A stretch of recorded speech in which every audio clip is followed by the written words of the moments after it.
Other than a variation on the buffalo theme, we have the Indian head on the front and we have the buffalo on the back.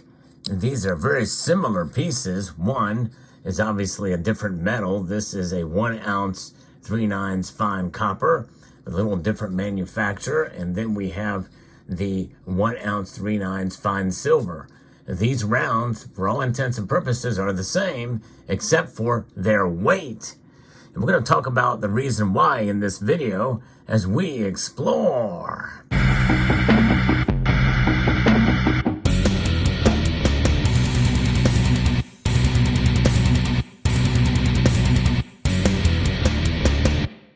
That's right. They are both 1 ounce of fine metal, whether it be copper or silver. But if you put these on the scale, they're going to weigh differently. We're going to talk about the difference between ounces here, because not all ounces are the same. And we're going to talk about that here in this video. Let's pull the scale over here, and we are going to turn it on here and see if we can get ourselves into the mode of what we're going to measure these in grams here so you can see the difference. So here we have this piece is 28.8 grams. There you can see it there, 28.8 grams. And that is a full ounce. And indeed, is a full ounce, 28.7, 28.8. But there it is. This is, though, more. That is 31.2. In reality, it's a little bit overweight. 31.1 is an ounce as well. But it's a different kind of ounce, that's for sure. Now, that is copper, and we just weighed silver. But here is a gold buffalo. We're going to see what it weighs, too. See what the gold buffalo weighs. Gold weighs the same, 31.1 as the silver. So there's something about copper that's a little different, right? Yes, indeed. That's right. 28.8 versus silver buffalo and the gold buffalo. There's your different buffaloes. A herd of buffaloes with different weights. A little slimmer version for the copper. So as we look at these rounds and one coin here, we can try to make some sense on why the amount is different, because this doesn't give any indication that it's any different. It just says 1 ounce 3/9 fine silver, and this says 1 ounce 3/9 fine copper. So why are they different? Why do they weigh different? Well, it's because of the standard rule of measurement. Silver is considered a precious metal. Gold is considered a precious metal. So they weigh differently. And even though they're not marked as such, here is another buffalo round here that is marked 3/9 fine silver, but it has the difference. This one notes it as a troy ounce. A troy ounce, indeed. That is the difference here. And I'm going to be referencing an article here that talks a little bit about this from the Epoch Times. You probably heard of troy ounce in advertisements or marketing materials for precious metals like silver and gold. Typically, individuals familiar with the troy ounce thoroughly understand its role in determining the value of metals in the bullion industry. And one can make a cogent argument that copper has become bullion. I mean, this is a bullion round, right? I mean, and so why is it not priced in the troy ounce weight? Troy ounce is a unit of weight commonly used to measure the mass of precious metals. Since medieval times, goldsmiths and other metal workers have used the troy weight system. Today, traders worldwide use troy ounces when calculating the value of silver and gold bars and coins.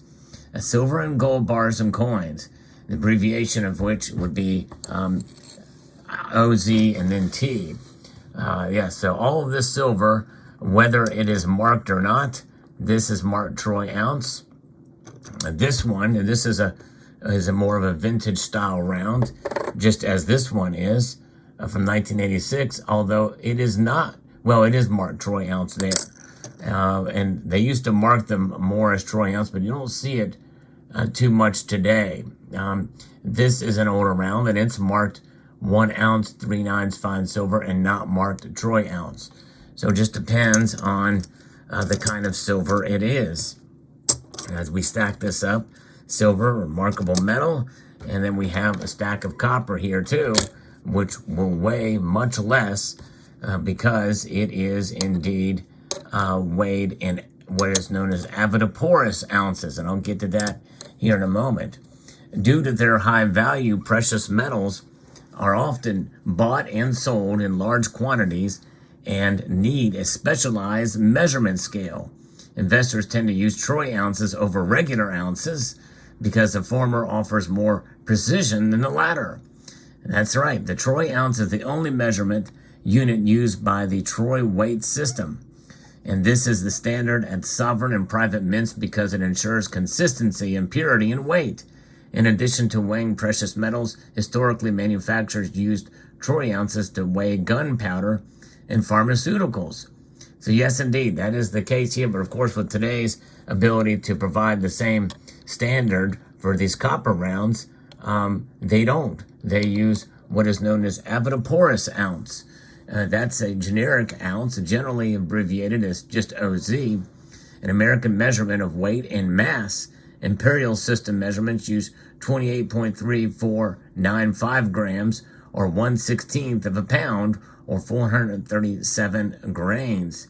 Under the U.S. system, we use avodoporous ounces to calculate the weight of food and even postal packages.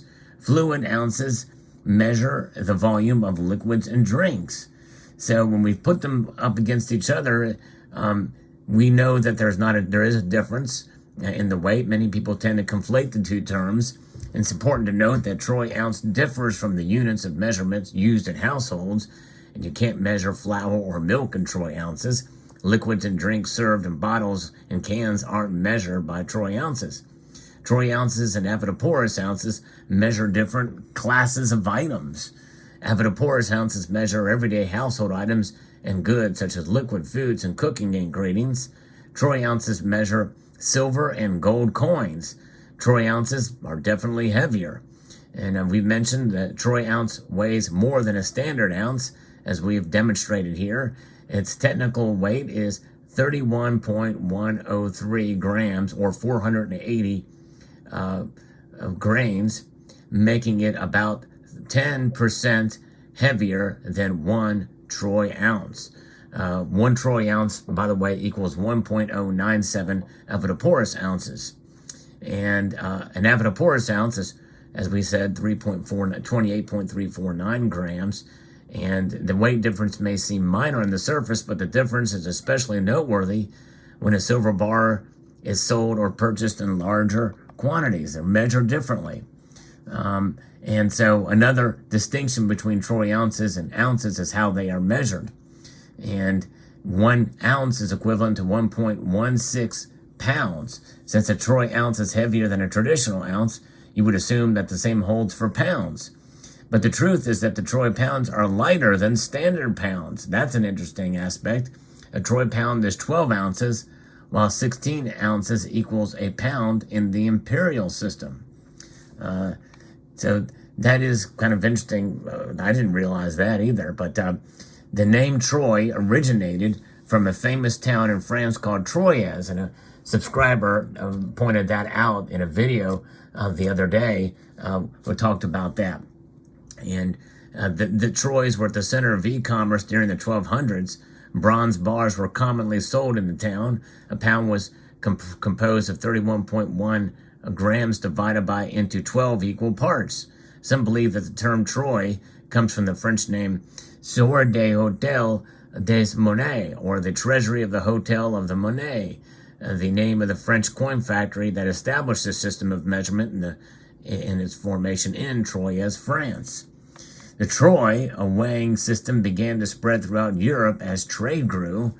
The primary unit of measure used during bullion transaction was troy ounce. The troy ounce became France's official measurement unit for gold and silver in 1828. The unit of measure also took front and center in the British coinage system. The Roman monetary system heavily influenced the troy unit of measurement. For centuries, the troy ounce played a crucial role in shaping the commodities market. Although avoirduporis ounces help determine the weights of household products and other goods, they are of little use when dealing with precious metals. Traders base the pricing of their bullion collections on the number of troy ounces it contains, not avoirduporis ounces. They're the primary weighting system in the bullion market. You'll need to become well versed in calculating the weight of your precious metals in that case. The gold and silver troy ounces has the most popular unit sizes. Besides its flexibility, allows investors to track the performance of their bullion against the global market. Now, that leaves us to the question is that being the case, yes, I understand that copper indeed is not considered a precious metal, although it is being sold pretty regularly as in stackable form, such as you see here. So then the question is why not, if that's the case, why not measure it in troy ounces instead of avoirduporis ounces? It's a very good question. I think it's basically goes back to tradition. It's just common that copper is weighed differently, and so they don't do it in troy ounces.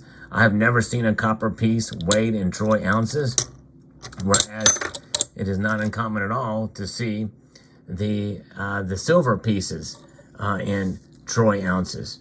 In fact, this is from Golden State Mint here, and they do designate between their two manufactured products here. This is troy, and this is just regular ounce, and the abbreviation being AVDP, by the way. And this one is very milky, by the way. And this silver round here, this silver buffalo round.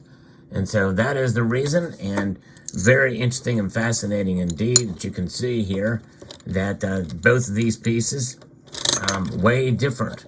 And so the other question is, and the other concern people have is, why do not most silver products have troy ounces measured on them or noted on them? Especially silver coins. You never see it on silver coins.